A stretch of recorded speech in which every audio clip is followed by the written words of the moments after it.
Miten tutkia potilas, joka ei suostu avautumaan kerältä? Eksoottisiin lajeihin erikoistunut eläinlääkäri kohtaa työssään sekä erikoisia otuksia että tilanteita. Kulloossa, lähellä Porvoota toimivan eläinklinikka Linnunmäen asiakaskuntaan kuuluu koirien, kissojen, ponien, kanjien ja marsujen lisäksi kilpikonnia, liskoja, käärmeitä, lintuja, kääpiösiilejä sekä selkärangattomia. Eksoottisten lemmikkien kirjo on kasvanut vuosi vuodelta. Eläinlääkäriltä se vaatii jatkuvaa oppimista.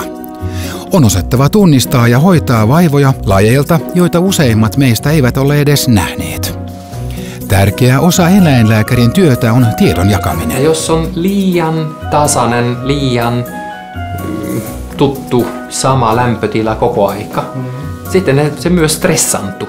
Lajinmukainen hoito ja eläimen vaatimusten ymmärtäminen ehkäisevät ongelmien syntymistä. Monet lemmikit kärsivät hemmottelun aiheuttamista elintasosairauksista. Herkkuruokien ylensyönti pilaa maksan ja hampaat kanilta siinä kuin ihmiseltäkin. Aina potilas ei pääse vastaanotolle. Silloin tohtori hyppää ekologisen eläinambulanssinsa satulaan ja polkee sinne, missä häntä tarvitaan. Eläinklinikka Linnunmäki sekä muut Suomen eläinlääkärit löytyvät sieltä, mistä kaikenlainen muukin apu. 0 100 100. 0 100 100, sieltä löytyy